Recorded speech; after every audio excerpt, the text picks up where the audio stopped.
¿Qué tal? Qué bueno que sigue con nosotros.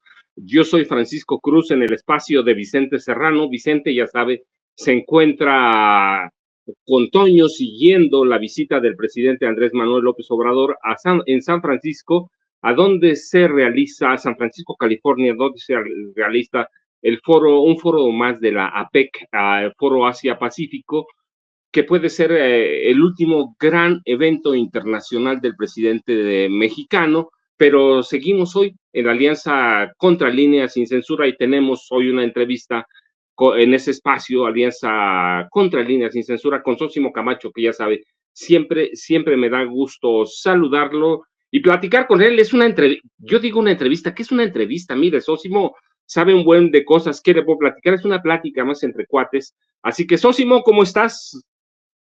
Cruz, qué gusto saludarles, saludos también a todo el equipo de Sin Censura, a la audiencia, siempre también para mí es un placer poder platicar contigo, maestro, siempre es un gusto.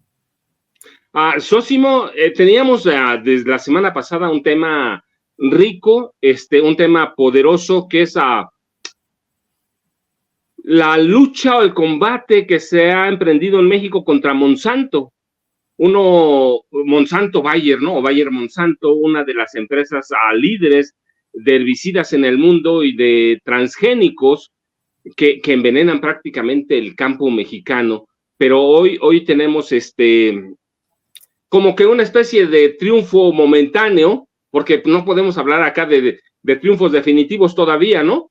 ¿Y qué es? ¿Cómo pasó? ¿Y a quién se lo podemos acreditar de momento? Y hay que recordarle nada más a la gente qué es Monsanto, qué produce y a dónde está prohibido en países como Estados Unidos, ¿no? Canadá, Argentina, Escocia, España, Nueva Zelanda. ¿Y por qué hay esa lucha contra eso? ¿Y qué fue exactamente lo que pasó, Sósimo? Así es, maestro, pues sí, se trata, digamos que, pues no, una victoria, si es que nos atenemos a que ya estaba prácticamente, como se dice de manera coloquial, planchado, este acuerdo para otorgar a Monsanto un amparo, dejarlo en firme, en contra de un decreto que busca proteger a la población mexicana del uso de este agrotóxico glifosato y que, bueno, pues estaba ya prácticamente por darle a Monsanto esa oportunidad de importar de manera masiva, de nueva cuenta, este glifosato.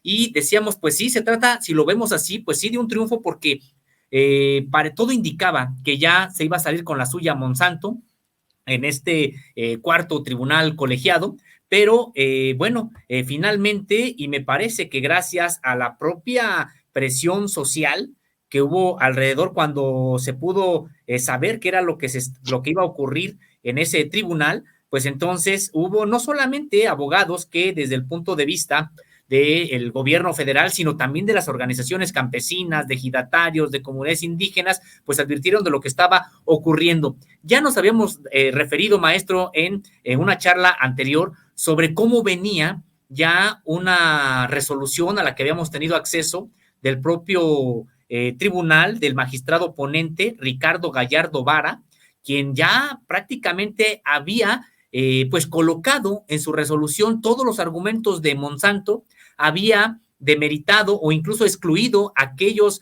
argumentos que vienen de la Agencia Internacional para la Investigación del Cáncer y de otras, de la Organización Mundial de la Salud, entre ellas, pues prácticamente para justificar el darle esta posibilidad a Monsanto.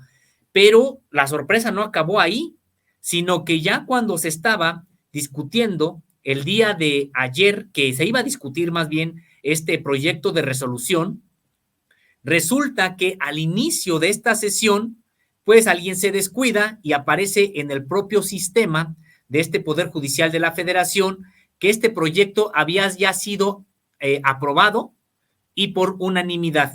Es decir, ya era un acuerdo, como decíamos, prácticamente planchado, o generó pues indignación entre los propios abogados representantes de distintas instancias del gobierno federal, también entre terceros interesados. Estamos hablando de organizaciones como la de Sin Maíz No Hay País y otras organizaciones que pues estaban también interesadas en este asunto, y empezó entonces pues a generar este tipo de indignación que se convirtió en una presión social.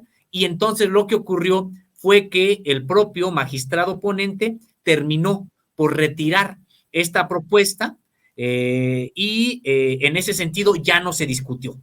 Se pospuso, quedó en listas, como se le llama en términos ya estrictamente aquí de procesales, de judiciales. Entonces quedó en listas y se pospuso. ¿Para cuándo? No lo sabemos, pero no ha quedado, digamos, no es como ya bien adelantabas, maestro, una victoria definitiva, se ha pospuesto. Sin embargo, bueno, pues hemos tenido la oportunidad de consultar a los propios abogados, tanto de CONACYT, como de COFEPRIS, como de Secretaría de Salud y como de Semarnat. Y bueno, pues en términos generales lo que nos han dicho es de que es importante porque ahora pues estarás exhortando a los propios magistrados y al magistrado ponente, pues para que tomen en cuenta los más de 400 estudios que se han presentado y que acreditan la toxicidad de este glifosato. Entonces, sí, si lo vemos así, es un triunfo porque a punto estuvo de que se hubiera sentado un precedente grave, así lo han calificado también los abogados, en materia de que a Monsanto en México se le autorizara la importación de nueva cuenta en los mismos volúmenes que ya lo estaban haciendo, que es de manera masiva, de este agrotóxico. Nada más para recordarle a nuestros usuarios, Sósimo, la compañía Monsanto es el líder dominante en cultivos comerciales genéticamente modificados, ¿cierto? Así es, totalmente de acuerdo, maestro, y es que algo que nos había sorprendido de este proyecto de resolución es que pues iba más allá de lo que le había, de las propias facultades, digamos, del magistrado, porque no solamente defendía el uso del glifosato, sino que incluso, pues ahí mismo resultaba en un discurso este proyecto de resolución en favor de los transgénicos.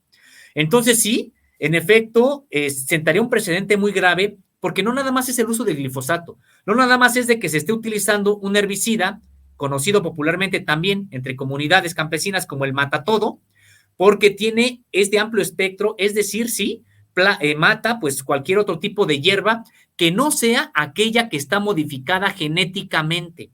Entonces, va totalmente de la mano la utilización de glifosato con el impulso a la utilización de transgénicos en México. Si es que se autoriza el uso de este glifosato en México porque supuestamente no daña a la salud, entonces, en consecuencia, también se estaría, digamos, avanzando para la autorización del maíz transgénico, porque el maíz transgénico es el que sobrevive al uso del glifosato.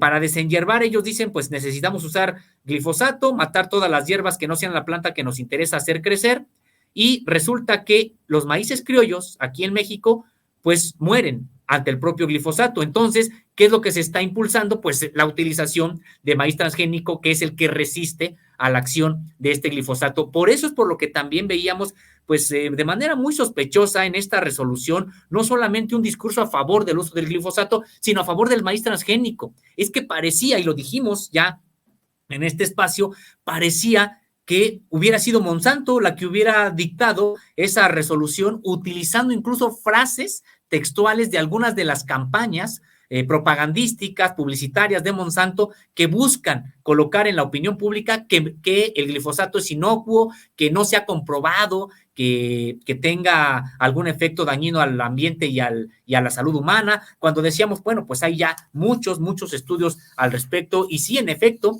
Monsanto es el líder en la producción de transgénicos y por lo tanto le interesa que varios países o que la mayoría de los países sigan utilizando el glifosato porque es al mismo tiempo una oportunidad que le dan a la utilización de sus maíces transgénicos.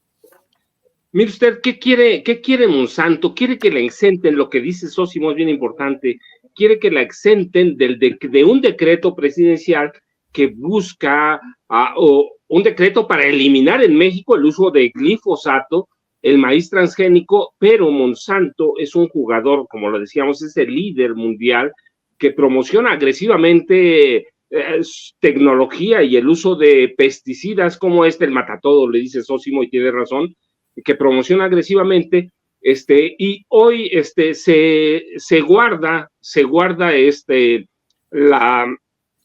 la decisión o el proyecto para exentarla, y es un triunfo, pero tiene tantos recursos que esto va a llegar otra vez a la mesa, ¿no, Sósimo? Sí, así es, porque son 37 amparos los que decíamos en cascada han estado interponiendo no solamente Monsanto, sino otras transnacionales, algunas de ellas aquí representadas en México a través del Consejo Nacional Agropecuario y otras cámaras del alto empresariado agroindustrial en México, y que son varias las transnacionales, varios los empresarios mexicanos que han interpuesto esta cascada de amparos. Son 37 juicios de amparo, de los cuales 17 ya fueron sobreseídos, es decir, ya fueron desechados por el Poder Judicial. Sin embargo, pues siguen vivos 20.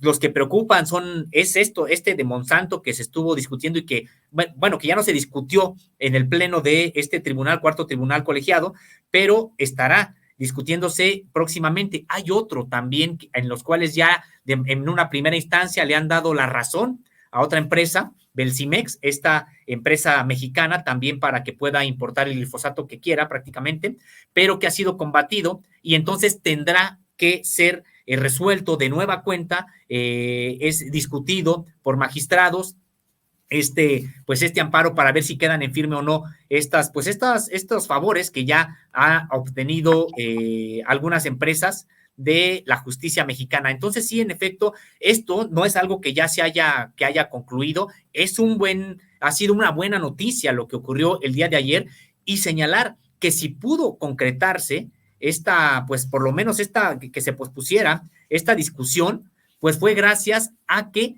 se les vino abajo el albazo que pensaban dar, porque prácticamente había sido metido esto de manera subrepticia, rápida, de manera muy rápida, como para que no pudieran reaccionar en las propias instancias del gobierno federal que están al pendiente de este asunto. Dieron aviso, nos enteramos también nosotros, pudimos generar este tipo de información, y entonces lo que ocurrió es que ya no pudieron concretar esta intentona que decíamos ya aparecía en el propio sistema como aprobado por unanimidad. Todo indica que incluso con una discusión mínima o sin discusión iban a hacer pasar ya este otorgamiento de amparo, esta resolución que ya estaba ahí como borrador, pero que de manera afortunada, bueno, pues hubo esta presión social, porque fueron también organizaciones sociales las que se sumaron a esta presión, y sobre todo que pues también generó mucha indignación este descuido que tuvieron para presentarlo ya como algo concluido, como algo ya incluso aprobado por unanimidad, y entonces finalmente pues el magistrado ponente tuvo que interrumpir un poco su participación, salir nervioso, regresar y entonces señalar que estaba proponiendo que se retirara de la discusión ese proyecto de resolución, toda vez que él argumentó habría pues un tercer interesado que interpuso algún tipo de reservas, y atendiendo a esa inquietud, entonces retiraban el proyecto para que quedaran listas y pudiera ser, pues sí, discutido después. Y señalar sobre esto que ya comentabas, maestro, sobre los lugares en los que el propio glifosato pues ha estado siendo combatido o incluso ya prohibido su uso, pues solamente señalar que, por ejemplo, en Francia ya tiene un proyecto, como objetivo, sacar de sus procesos productivos agropecuarios al glifosato. No se ha logrado allá, es decir, también será paulatino. Ya se ha tomado este ejercicio como un objetivo a alcanzarse, solamente utilizarlo para lo esencial en estos momentos, pero generar también un programa en Francia para que ya no se use. Señalar que, por ejemplo, en los Países Bajos, también en Bélgica, el uso del glifosato ya está prohibido de manera tajante por los particulares. Se utiliza para asuntos que tienen que ver con el propio poder público allá, pero no para, por ejemplo, los procesos productivos que terminen en el cultivo de alimentos para la población en general. En República Checa no está prohibido, pero ya está limitado desde 2019, muy acotado. En Alemania tiene previsto prohibir el glifosato a finales de este año, allá en Alemania.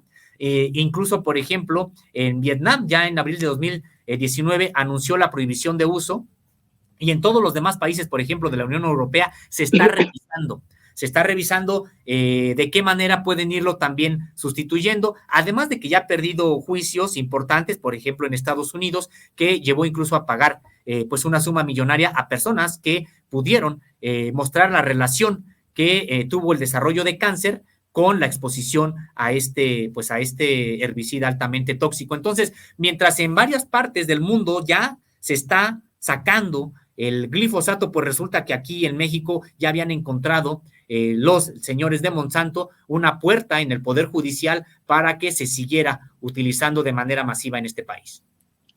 Y mire usted qué importante lo que nos dice Sósimo, que alegan y documentan además a las organizaciones de defensa del campo mexicano.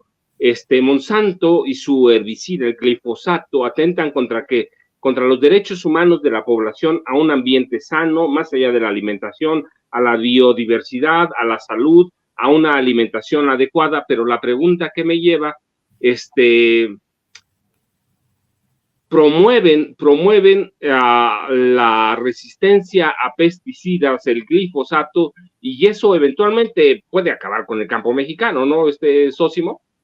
Sí, totalmente. Este tipo pues de herbicidas, decíamos, de amplio espectro, porque finalmente terminan dañando, ojo, no solamente a las plantas, sino incluso también pues a todo un ecosistema que incluye abejas, que incluye insectos, que son, por supuesto, benéficos para la propia naturaleza, para el ecosistema, que terminan, pues sí, agrediendo de manera muy intensa, porque además, pues al matar prácticamente toda hierba que no sea transgénica, digamos, cuando se aplica así de manera directa en campos de cultivo, pues lo que ocurre es de que se está contaminando incluso el propio suelo. De hecho, ya hay muchos estudios, se han estado presentando, decíamos, más de 400 en el caso de lo que ha ido argumentando el propio gobierno mexicano, que son estudios de carácter científico que dan cuenta de cómo termina, pues sí, contaminando el agua, el suelo, que termina afectando a otras especies, no solamente del reino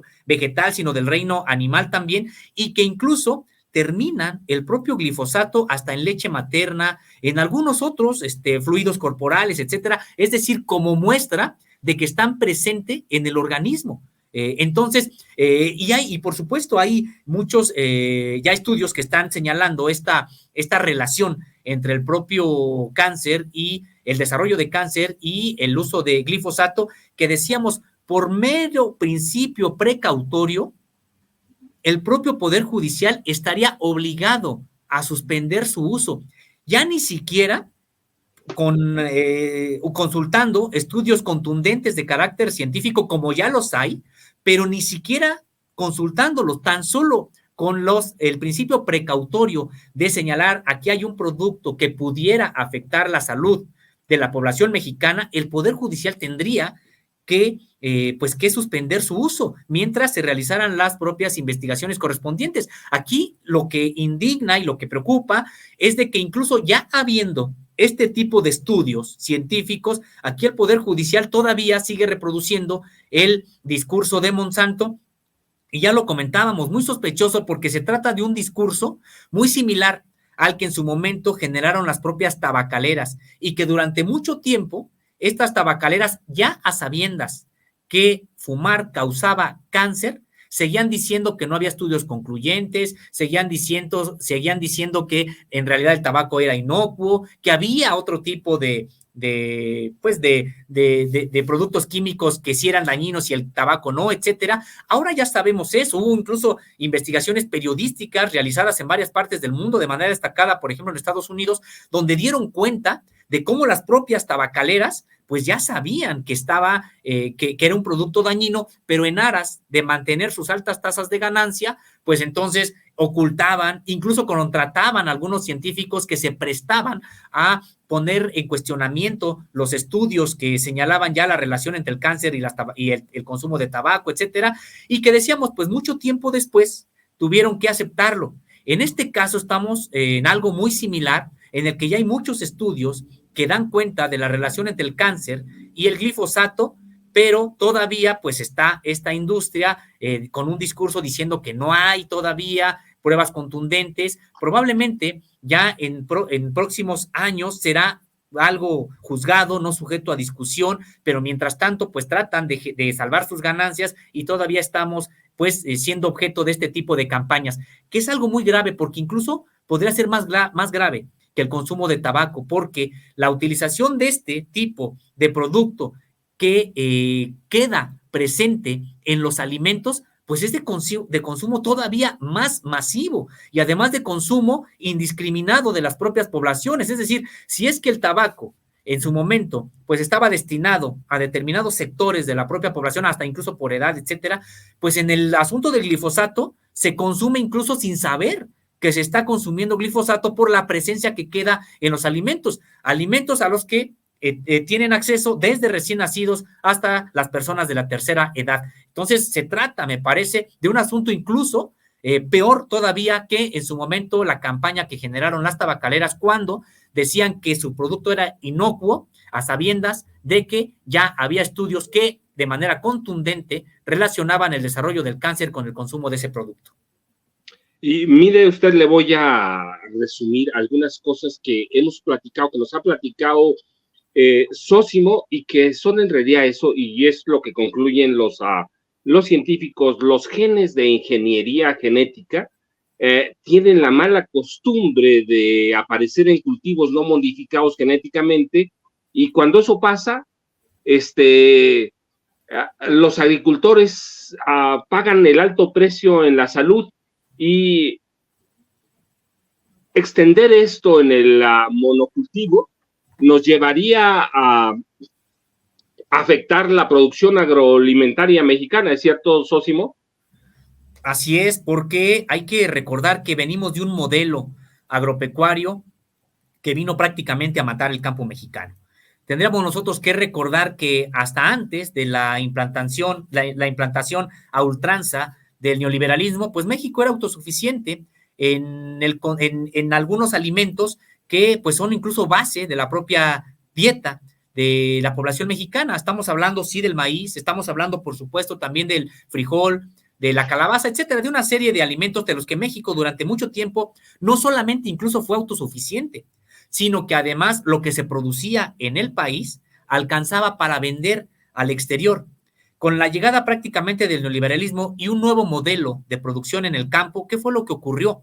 Ocurrió que se depauperó el campo mexicano, prácticamente se dejó a su abandono, a su suerte, a las comunidades indígenas y mestizas, de ejidatarios, de comunidades agrarias, que eran las que siempre sostuvieron prácticamente el grueso de la población, de la producción de alimentos en México. Lo que ocurrió fue que vino un modelo en el decir, a ver, necesitamos que haya grandes acaparadores de tierra, regresaron los terratenientes, etcétera, y son ellos los que van a producir. Y este modelo de producción, que además solamente de determinados productos, generalmente están basados en el monocultivo. Y este monocultivo, pues termina precisamente por enfermar las tierras, como le llaman los propios campesinos, en el sentido de que se hacen altamente dependientes las tierras, uno, de abonos químicos, dos, de este tipo de modelos de herbicidas, como el glifosato. ¿Y qué es lo que viene a ocurrir? Lo que ocurre es de que sí, ya no estamos hablando de la milpa mexicana, esta aportación de la agricultura de México al mundo, de esta milpa mexicana donde no solamente es el monocultivo o una sola planta la que se produce, sino varias plantas que entre ellas se apoyan prácticamente en la generación de distintas variedades de alimentos y que además no empobrecen la propia tierra. Entonces se cambió todo eso.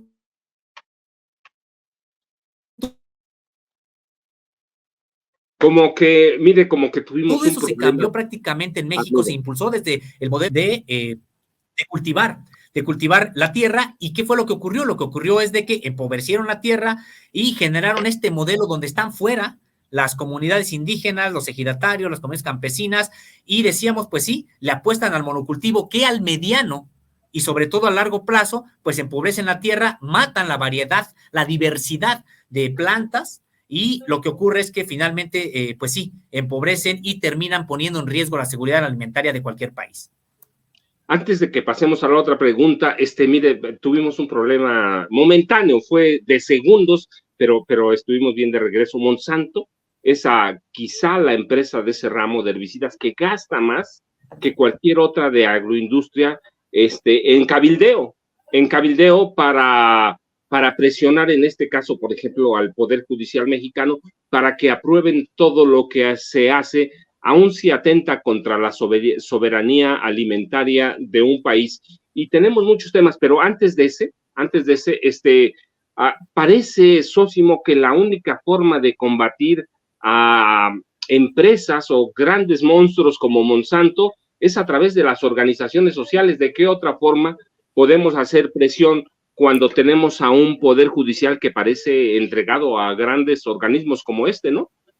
Sí, totalmente de acuerdo. Y no obstante que, por ejemplo, pues en el Poder Ejecutivo hay un apoyo, pues podríamos decir que importante a estas organizaciones, en el caso, por ejemplo, que se puede observar desde la Semarnat, desde el CONACYT, desde la COFEPRIS, no tanto desde la SADER, pero bueno, ahí está como parte también de este gobierno, porque hay que recordar, la propia SADER, bueno, pues se le ha relacionado más precisamente con el propio Consejo Nacional Agropecuario que con estas organizaciones campesinas, pero en términos generales, pues hay un gobierno federal que impulsa, esto sería impensable, digamos, con un gobierno como el de Felipe Calderón, como el de Enrique Peña Nieto, de Fox, por ejemplo, totalmente, bueno, pues que abrazaron el neoliberalismo y que pues para nada se iban a enfrentar a Monsanto o para nada iban a decir que se interrumpieran los flujos de glifosato hacia el país. Tenemos ya una determinación de un gobierno federal que dice vamos a sustituir de manera paulatina el uso del glifosato por otro tipo de técnicas y otro tipo de productos.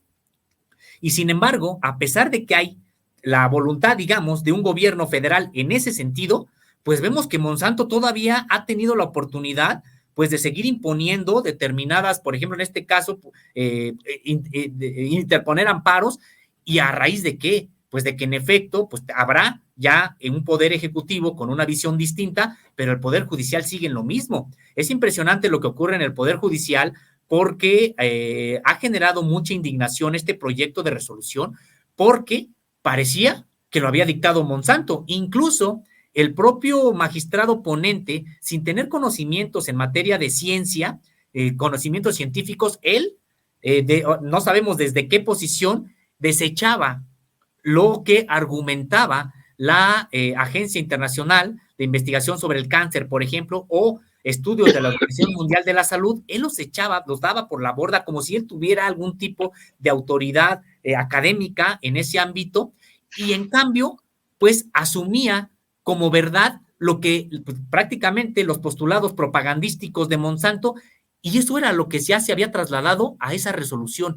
De ese tamaño es la capacidad, entre comillas, de cabildeo a la que ya hacías referencia, maestro, esta capacidad de cabildeo como para que sus postulados aparezcan en un proyecto de resolución de carácter judicial que va a beneficiar a la propia Monsanto. Pues, ¿cómo le hacen para cabildear? Hay que recordar que en México no está bien regulado esto del cabildeo, y que sí, ha sido público que Monsanto pues manda a sus cabilderos a tratar de convencer a veces a legisladores. También hay que recordar que en el sexenio anterior tuvieron un gran protagonismo los cabilderos de Monsanto en el propio poder legislativo. Hoy vemos que pues ya no lo tienen tanto ahí, tampoco por supuesto en el ejecutivo, pero entonces pues lo encuentran ahí en el judicial. Indignante, decíamos, porque pues habría que pensar cómo le hacen estos cabilderos para convencer a algunos magistrados o jueces de que ellos tienen la razón contra la evidencia científica de varias organizaciones internacionales, ellas sí, de carácter científico. Antes de que le haga y que cambiemos de tema, nada más déjenme decirles qué dice el texto del decreto presidencial que prohíbe el uso del glifosato. Y textualmente dice: el glifosato no podrá usarse en México a partir de 2024 por sus posibles efectos en la salud, el medio ambiente, al tratarse de un producto clasificado por la Organización Mundial de la Salud, OMS, como probablemente cancerígeno para los humanos. Por lo tanto, la prohibición ratificada con un decreto es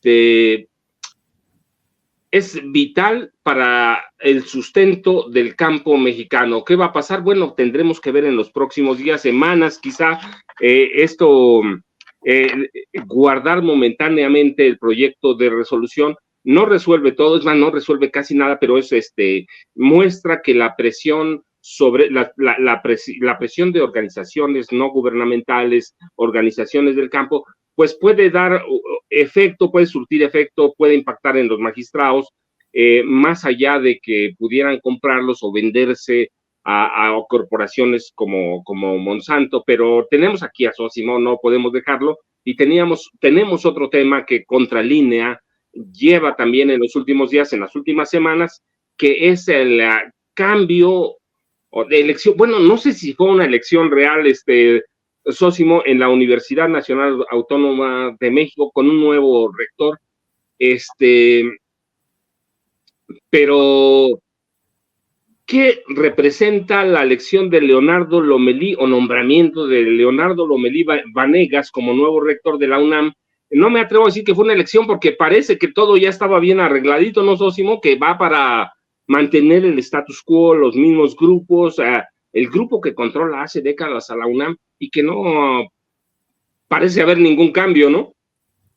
Así es, maestro, totalmente de acuerdo. En efecto, se anunció la elección de Leonardo Lomelí Vanegas como próximo rector de la Universidad Nacional Autónoma de México. ¿Qué significa? Me preguntabas, maestro, desde mi punto de vista es la continuidad. Es exactamente lo mismo el cerrar la posibilidad de cambios en la Universidad Nacional Autónoma de México, y me parece que incluso la profundización del control que este grupo ejerce ahí en la universidad, y que decíamos, pues también hay que señalarlo, pues es un grupo que ha estado muy afín al grupo pripanista, es decir, señalar que la propia Universidad Nacional Autónoma de México, sí, en su comunidad es muy amplia, hay mucha pluralidad, hay mucha diversidad de carácter político, por supuesto, pero quienes gobiernan la Universidad Nacional Autónoma de México no reflejan esa pluralidad que tiene la comunidad universitaria. Hay que recordar, son grupos ligados al poder desde hace ya mucho tiempo, más de 50 años, ligados al poder en turno. Entonces me preguntabas, pues, ¿qué significa la llegada de Leonardo Lomelí Vanegas? Decíamos, pues es la continuidad de acuerdo con el propio perfil de esta persona. Recordar que pues es parte del propio equipo de Enrique Graue desde 2015, lo acompañó como secretario general de Enrique Graue. Es pues prácticamente el segundo puesto más importante después del rector en esta estructura de poder universitaria. Entonces, en ese sentido, pues prácticamente se trata de de apostarle a la propia continuidad y decir que incluso pues se asume esta continuidad con las primeras declaraciones que dio la semana pasada, al ser designado, pues él de manera clara dijo que, bueno, que él venía por dar continuidad a el trabajo que ya había hecho Enrique Graue. Ha dicho que lo único que considera que se puede hacer es corregir los desequilibrios que hay en la propia universidad, pero prácticamente pues ha cerrado cualquier tipo de cambio o cualquier discurso que viniera a decir, bueno, no obstante, escuchamos a la propia universidad universitaria y a la sociedad mexicana en su conjunto y consideramos que será importante revisar algunas de las propias del propio funcionamiento de la universidad en materia de autogobierno. Pues no vemos nada de eso, por el contrario, asumiendo que supuestamente considera que su asunción fue de manera democrática. Ya desde ahí, bueno, pues podemos nosotros advertir que es la continuidad. Y decíamos, pues por supuesto que no puede ser de manera democrática cuando fue elegido por 15 personas notables, como se les llama ahí en la universidad, que son quienes integran la Junta de Gobierno, son las que imponen esta autoridad a una comunidad de 450,000 personas. No obstante, que hubo pues muchas críticas sobre esta manera en que se elige a la persona, porque estas 15 personas notables que eligen al rector, pues tampoco representan a la comunidad universitaria, sino a los grupos de poder al interior de la universidad. Es decir, pues no hubo ningún tipo pues sí, de sorpresa, y eligen al secretario en la UNAM, eligen al secretario de Enrique Graue como próximo rector, pues totalmente en la continuidad. Sósimo, bueno, el presidente tiene razón, también dijo que los vínculos del nuevo rector con los grupos como los de Lorenzo Córdoba, Ciro Murayama, pues es muy clara, ¿no? Es abierta, y que los economistas en la UNAM nunca cuestionaron al viejo sistema y ni el camino al neoliberalismo. El rector dijo que hay disposición para dialogar con el gobierno de la 4T, pero al margen de eso, también aquí tú lo has documentado, lo platicamos la semana pasada, hay casos de corrupción ahí pendiente, ¿no? Que con este nombramiento o designación, pues van a seguir igual ahí durmiendo el sueño de los justos, ¿no, Sósimo?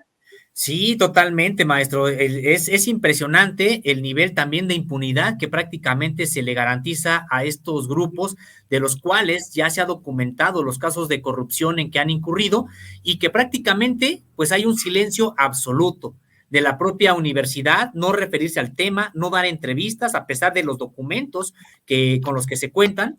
Y por un lado también, pues señalar que los propios medios de comunicación corporativos, en términos generales, pues buscan no generar ningún tipo de crítica a la universidad, por el contrario, justifican este tipo de autogobierno, justifican que no haya transparencia. Entonces, en ese sentido, pues muy cómodo, la verdad, la burocracia dorada, como se le llama ahí en la universidad a estos grupos que la controlan. Y señalar también a propósito de algo que ya comentabas, maestro, y que tiene que ver con que pues la universidad, por ejemplo, en materia de economía, pues nunca criticó, nunca advirtió al propio país del modelo, por ejemplo, neoliberal profundamente desigual que se generó. Pues hay que recordar que precisamente Lomelí Vanegas, él fue director de la Facultad de Economía desde 1994 y luego de 2010 a 2015, es decir, estuvo pues como director de esta facultad en un periodo en el que se consolidó el propio modelo neoliberal en México. Y no solamente es de que se haya consolidado en términos de gobierno, sino que también al interior de la propia universidad. La universidad abrazó precisamente el propio neoliberalismo por esta relación que siempre hubo entre autoridades universitarias y los personajes que detentaban el poder. En esta época fue cuando también prácticamente casi sacan a la economía política de los planes de estudio de la Facultad de Economía, precisamente cuando viene todo el embate de los intelectuales, entre comillas también, del neoliberalismo, pues es cuando prácticamente arrinconan a la economía política en toda la universidad, pero particularmente en la Facultad de Economía. Y advertimos esto también, maestro, porque hoy en la Facultad de Economía, en estos días, hay una serie de protestas porque se está por cambiar los planes de estudio de nueva cuenta ahí en la Facultad de Economía. Finalmente decíamos, pues no pudieron echar a la economía política, que es la economía crítica, la economía dura, que se va al fondo del fenómeno social político, explicar por qué hay desigualdad, explicar por qué, quién genera riqueza, cómo se genera riqueza, todo esto que es parte de los economistas con este tipo de enfoque. Pues resulta que lo arrinconaron y hoy hay incluso el riesgo de que en algún momento pues terminen ya de echar de manera definitiva este pensamiento crítico de la economía política. Entonces, y lo decimos en este momento porque, bueno, precisamente un exdirector de la Facultad de Economía que abrazó el pensamiento más neoliberal, que por supuesto la otra vertiente, pues llega a la rectoría en un momento en el que también se está discutiendo el plan de estudios ahí en la Facultad de Economía. Entonces, sí, recordar que la universidad se está convirtiendo, parece ser con este nombramiento de continuidad, pues en un bastión de la derecha en México, porque me refiero desde el punto de vista de quien la controla, de quien la gobierna, no así del grueso de la comunidad universitaria, pero sí, hacia allá parece que se encamina la propia universidad a ser un polo intelectual, vinculado a los intelectuales orgánicos del viejo régimen, y que pues ahí está consolidándose precisamente como un acervo, si queremos llamarlo intelectual, pues del pripanismo ahí en reserva en la Universidad Nacional Autónoma de México. Sósimo, es gravísimo, ¿no? Porque la universidad tiene problemas serios en cuanto da la impresión de que se ha convertido verdaderamente la autonomía en un país dentro de otro país, ¿no? O en un estado dentro de otro estado, así que no podemos saber bueno, no solo podemos saber, sino que no hay grandes avances y no va a haber grandes avances porque no ha habido en la matrícula de estudiantes, en las tecnologías digitales. Es decir, hay una problemática seria que esconde este nuevo nombramiento, ¿no?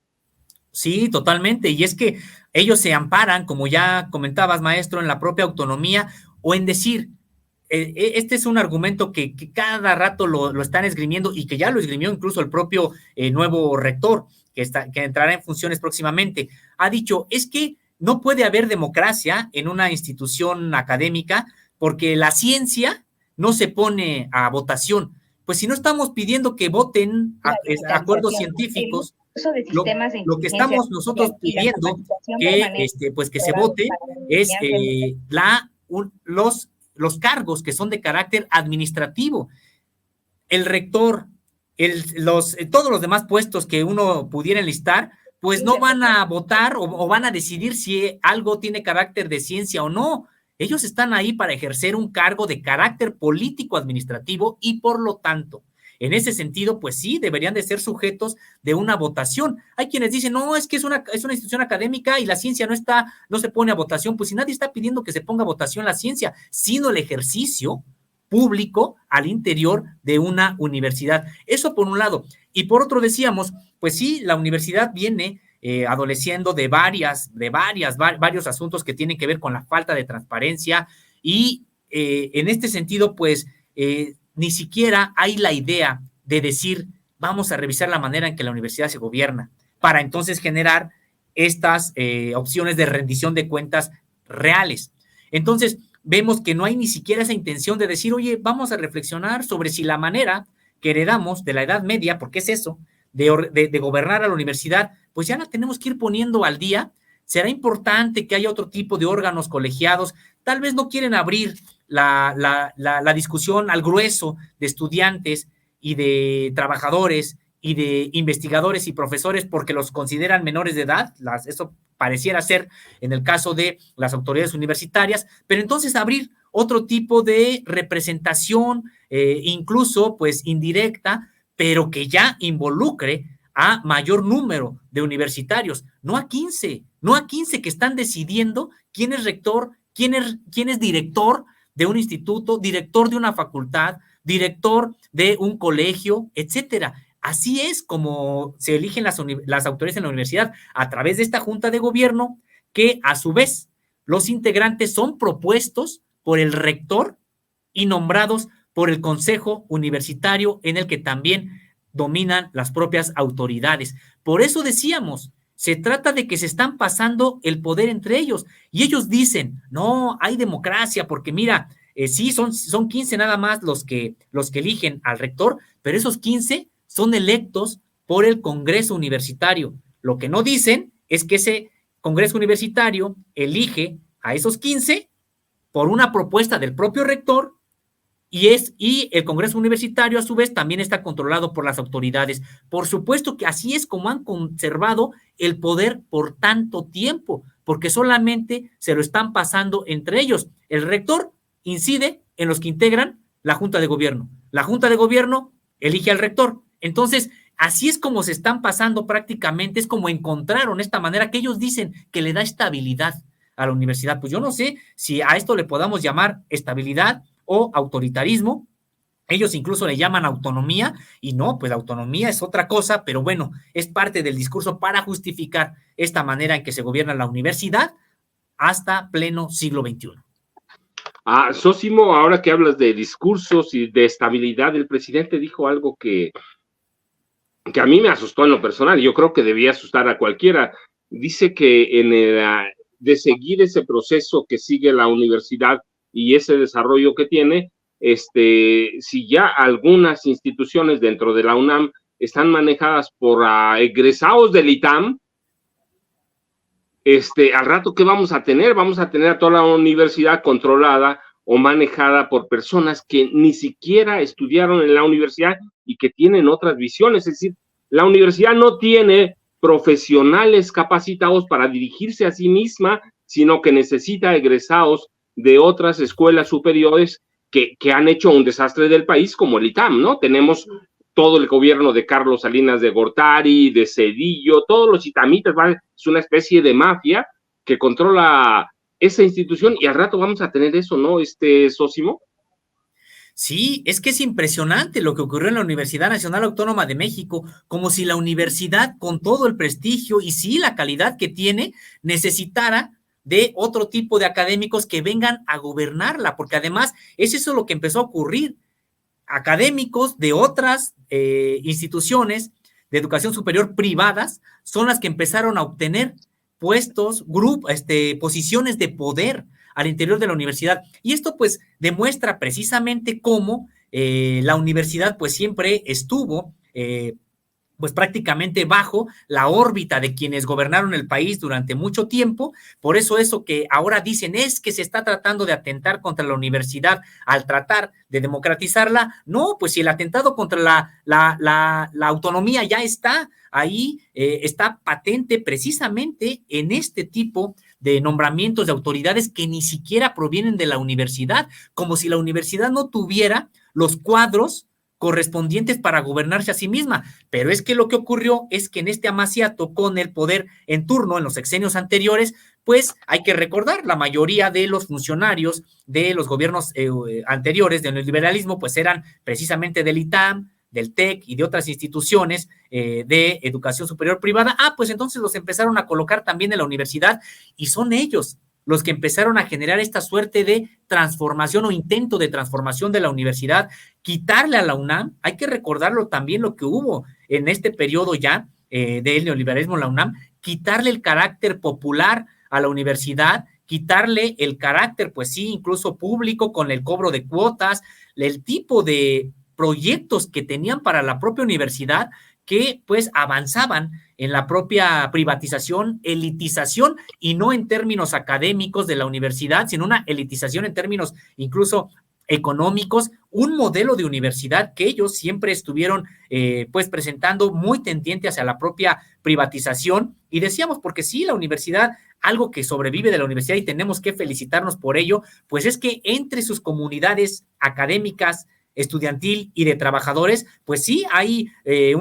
posiciones muy críticas de interpretación de la propia realidad, posiciones muy críticas con respecto de lo que ha ocurrido en México en este periodo neoliberal y también actualmente. Es decir, y qué bueno que esta universidad que sí vive en sus comunidades académicas y estudiantiles y de trabajadores, pues permanezca, pero el objeto siempre fue de esta burocracia dorada, pues ir tendiendo a la aplicación de cuotas, a la imposición de modelos de grupos pequeños que casi ya no ingresaran a la universidad, algo que estaban ahí logrando. Y pues para eso llegaron a la propia universidad estos académicos provenientes de dónde, y decíamos, llegaron más que nada como autoridades, pues del propio ITAM, del propio TEC, que era incluso podríamos decir que impresionante ver que estaban siendo gobernados o ocupando espacios de gobierno en la universidad, pues personas que no tenían ningún tipo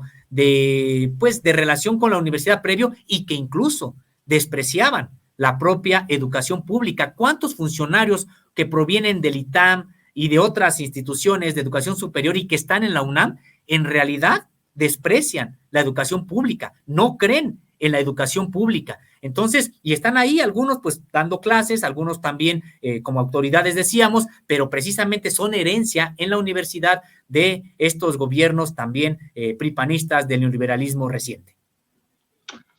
Sósimo, pero además es bien grave, ¿no? Porque en realidad desde el gobierno de Miguel de la Madrid nos empezó a gobernar esa especie de, hablando la UNAM, pero lo extendemos, nos empezó a gobernar ese grupo de itamitas que el último que tenemos ahí conocimiento es Luis Videgaray Caso, ¿no? Que fue uno de los grandes reformadores del grupo de Enrique Peña Nieto. Pero tenemos a Gustavo Petricholi, a Pedro Aspe Armella, que vienen desde entonces, ¿no? Miguel de la Madrid, Salinas de Gortari, Cedillo, y que hicieron un desastre de este país y que ahora controlan la UNAM y van a hacer lo mismo, ¿no? Sí, es que es impresionante, o sea, controlan la UNAM y este proceso para elegir al rector que pudo haber tenido la oportunidad de generar otro tipo de rumbo para la universidad, pues no se lo permitió. Esta casta dorada o esta burocracia dorada se sigue aferrando, por supuesto, al poder.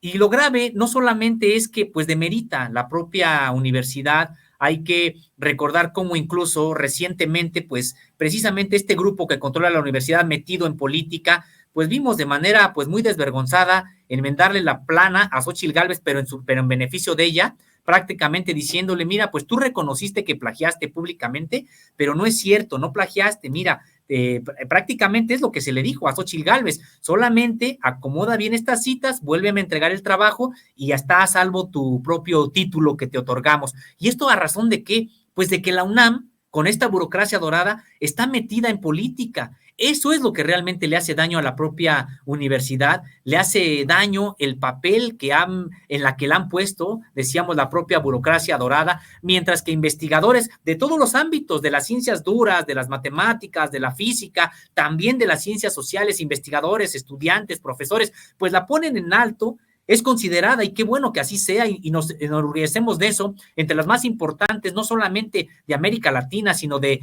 Hispanoamérica, mientras que así la tienen en ese nivel de reconocimiento académico internacional, los investigadores, los alumnos, los profesores, los trabajadores. Por otro lado, vemos que autoridades universitarias pues la ponen por los suelos al hacer que se inmiscuyan este tipo de politiquerías para beneficiar, en este caso, por ejemplo, así puntualmente, a Xóchitl Gálvez, prácticamente regalándole un título. Ella reconoce que plagió, y hay un estudio muy importante que hizo el diario El País, en el que analiza la tesis de Xóchitl Gálvez y encuentra que el 25% de ella es un robo, es decir, es un plagio. Analiza que no solamente prueba, más bien este estudio, este reportaje de El País, que no solamente plagió un programa gubernamental en México, sino 2 trabajos de académicos latinoamericanos, la propia Wikipedia y un protocolo también de ingeniería, y resulta que la UNAM le dice que no se preocupe, que no plagió, que solamente le faltó anotar unas citas y citar correctamente. Pues vemos entonces aquí a la universidad por sus autoridades, pues por los suelos, prácticamente enlodando el propio nombre de la universidad. Son los contrastes que hay al interior de la universidad, y creo que se perdió esta oportunidad, más aún cuando hubo un ejercicio democrático llevado a cabo por estudiantes, alumnos y trabajadores, en el que colocaron urnas en la mayoría de escuelas, institutos, facultades, para que mediante credencial pudiera expresarse la comunidad universitaria.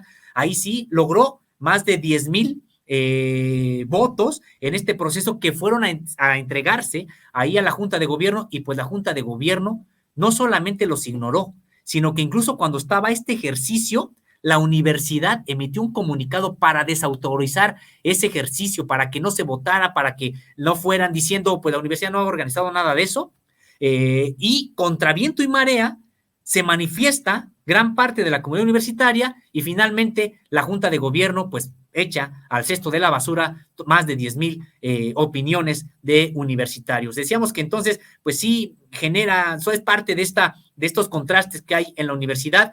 Y también podemos decir algo, que más temprano que tarde, pues habrá otro movimiento estudiantil y académico en aras de transformar a la propia universidad. Pienso que el próximo incluso proceso para elegir rector tendrá muchísima presión de la propia comunidad universitaria, porque esto que ocurrió pues prácticamente fue un ensayo, pero lo que viene podría ser una movilización importante para que desde el interior de la universidad pues exija la democratización de las maneras en que se eligen a las autoridades.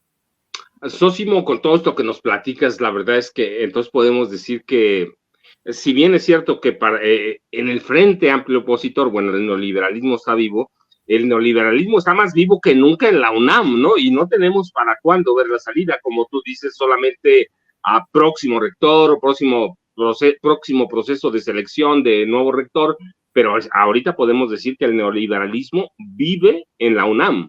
Sí, totalmente. La UNAM le está dando vida a este neoliberalismo, y decirlo también puntualmente, este neoliberalismo que vive en la UNAM, pues vive entre la burocracia dorada, entre las autoridades. Sí, también por supuesto hay profesores que pueden tener esta misma posición política ante lo que está ocurriendo en el país, etcétera, y es válido, por supuesto, pero también señalar que al interior de la universidad, aunque desplazado de cualquier ejercicio de poder o de administración, también vive en la parte crítica, la parte consciente de este país, y por eso yo decía, en algún momento veremos de nueva cuenta una movilización importante de estudiantes y también de académicos, porque sí, así como el neoliberalismo vive en la UNAM, le está dando vida a la burocracia dorada de la UNAM, también la parte crítica, la parte que piensa de manera muy analítica y que está en contra de sus propias autoridades, pues vive ahí en la propia universidad. Entonces, están coexistiendo estas dos fuerzas al interior de la universidad, una con el poder, otra sin el poder, y por eso pienso que el próximo proceso para elegir rector va a ser distinto, porque lo que se puede observar al interior de la propia universidad es que ya otro proceso para elegir rector así, me parece que ya no aguanta. Hubo ya un primer ensayo prácticamente con esto que ocurrió, con esta intento, aquí sí, un intento de generar una discusión más democrática, y creo que pues habrá generado ya algún tipo de precedente, y veremos también de qué manera pues concluye este propio rectorado de continuidad de Lomelí Vanegas. También no perdamos fe en la propia comunidad universitaria, que cuántas lecciones ha dado de lucha social en su momento, cuántas lecciones también de lucha por la democracia, por la igualdad, por varias causas justas. Hay que recordar pues aquellos movimientos estudiantiles y prácticamente sociales, no solamente me refiero a 68, 71, sino también a 86, 87, también a 99, 2000, o 97 también. Es decir, en algún momento también puede generar algún tipo de movilización importante, crítica, que venga de una vez por todas, pues sí, a generar una democratización de la manera en que se eligen a las autoridades en la UNAM. Tan solo recordar que la última huelga importante estudiantil 99-2000, pues se levantó, pues porque entró prácticamente la Policía Federal a reprimir a los estudiantes, pero incluso se había levantado con la promesa de que habría un congreso universitario para revisar la manera en que la UNAM elegía a sus autoridades. Una promesa incumplida, tanto por los gobiernos federales de entonces, como también por las propias autoridades universitarias, que se han agachado como si no hubiera habido nunca esa promesa, ese acuerdo que además firmado por las propias autoridades, más allá de promesa, y que decíamos en algún momento vendrá alguna ola importante de crítica, de protesta en la UNAM, que terminará por, decíamos, generar mejores prácticas para elegir a las autoridades. Sósimo, prácticamente se nos acabó el tiempo. Yo sé que puedo platicar contigo más, pero bueno, estamos en la pantalla y eso tú sabes que se acaba. Algo que se me haya quedado fuera, algo que me falte, que no te haya preguntado. Yo sé que nos vamos a volver a ver pronto, pero algo que nos quede. ¿Por qué? Porque la UNAM es la casa de estudios superiores del país. Es la casa que nos debía representar, si ciertamente tenemos universidades autónomas en cada uno de los estados, pero la UNAM es la máxima casa de estudios y la tenemos ahora con la derecha plena, ¿no? Algo que se me haya quedado antes de darte las gracias, Sosimo. No, nada, maestro, solamente pues sí, señalar esta parte que sí, como bien comentas, la UNAM le da vida al neoliberalismo desde su burocracia dorada, pero también no perdamos fe en los propios estudiantes, el grueso de la comunidad estudiantil y de profesores y de trabajadores, que también hay sectores muy críticos, muy conscientes y que en algún momento empujarán precisamente por la reforma de la universidad para democratizar la manera en que elige a sus autoridades.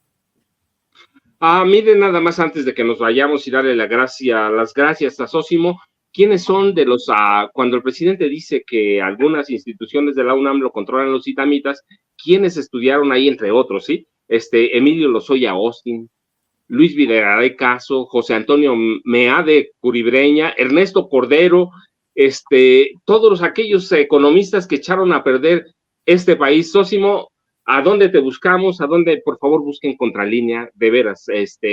Se van a hacer un rato el hígado de piedras o piedras en el hígado, pero se lo recomiendo, léanlo.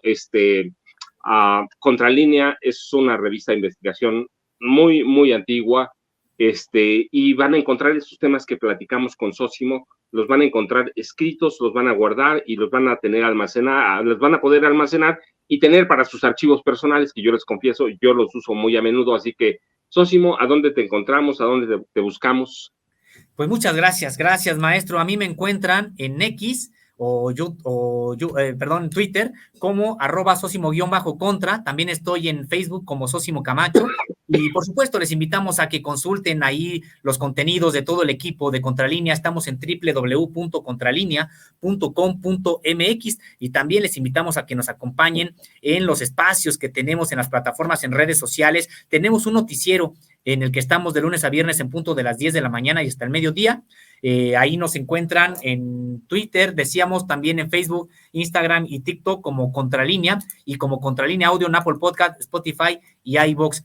Por supuesto que también nos encuentran en una mesa de análisis a través de YouTube y de Facebook los lunes, miércoles y viernes de 1 a 2. Y también, por supuesto, les invitamos a que estén con nosotros en esta alianza Contralínea Sin Censura, que inicialmente estábamos 8 de la noche, estamos aquí también ya buscando algunas alternativas para otros horarios, pero siempre es un gusto, es un placer estar pues con la audiencia de Sin Censura, con los compañeros de Sin Censura, y pues también muy agradecido contigo, maestro, por esta generosidad. A Sósimo, muchas gracias, te vas, yo me quedo unos minutos para despedir el programa, pero seguimos en contacto, muchas gracias. Y usted, por favor, no se vaya, síganos, recuerde que tenemos una cobertura especial con Antonio Ruiz, con Vicente Serrano, en San Francisco, California, a donde se realiza un foro de la Asociación Asia-Pacífico, la APEC, al que asiste el presidente mexicano Andrés Manuel López Obrador, que se reúne con sus homólogos de China, Xi Jinping, y de Estados Unidos, Joe Biden, y que tienen temas interesantes porque tienen que tratar forzosamente la relación con el fentanilo, que se ha convertido en un problema circular, y el tema de los migrantes, que también es un tema circular y que afecta por lo mismo a los tres países, y que puede ser el último gran evento internacional del presidente Andrés Manuel López Obrador. Muchas gracias, yo soy yo soy Francisco Cruz, en el espacio de Vicente Serrano. Muchas gracias, buenas noches.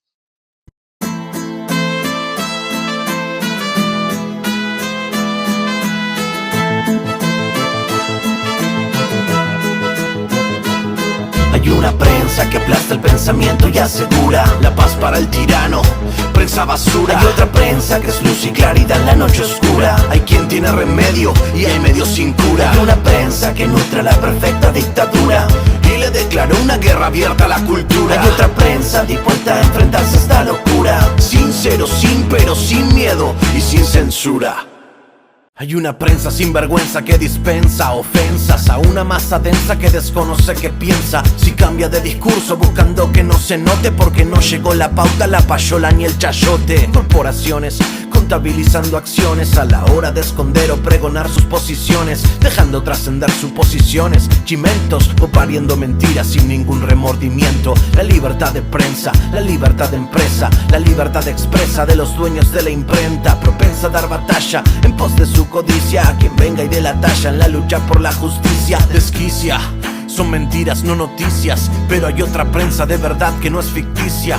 Hay otra prensa que es caja de resonancia del padecer del pueblo y conoce sus circunstancias, que entiende que el presente no da gracia, que entiende que la pugna es entre mafia o democracia, que extiende su mano y prende el fuego en el llano, enciende troyanos, tiende calor humano, sin caretas, profetas de la protesta, y el vil metal no los distrae de la meta. La cancha está inclinada y los recursos del poder para hacer que se transmita su discurso no tienen límite, siempre es el interés y la mano generosa del lacayo que los imite. Quien critique a esta máquina perversa sentirá balas de cerca, será blanco de sus fuerzas, harán que se retuerza su estructura. Si no alcanza seguirán por la censura. Fifi, cheto, fresa, presa, desalmada cabeza, besa su alteza, profesan promesas de esas que vemos pronunciar y no progresan. Me temo que vemos el mal supremo Y decir la verdad se convirtió en deporte extremo. Son demonios demostrando su temor. El demos, el pueblo, su único bemol. ¿Será el sol que ilumine la comunicación? ¿O el Seol que confine a la persecución? Porque un pueblo que ignora no puede ser feliz. Una prensa y otra prensa, ¿cuál vas a elegir? ¿Cuál vas a elegir? ¿Cuál vas a elegir? Sin censura, Daniel De Vita en el micrófono. Doble D está en la casa. Hay una prensa que aplasta el pensamiento y asegura la paz para el tirano, prensa basura. Hay otra prensa que es luz y claridad en la noche oscura. Hay quien tiene remedio y hay medios sin cura. Hay una prensa que nutre la perfecta dictadura y le declaró una guerra abierta a la cultura. Hay otra prensa dispuesta a enfrentarse a esta locura, sincero, sin pero, sin miedo y sin censura.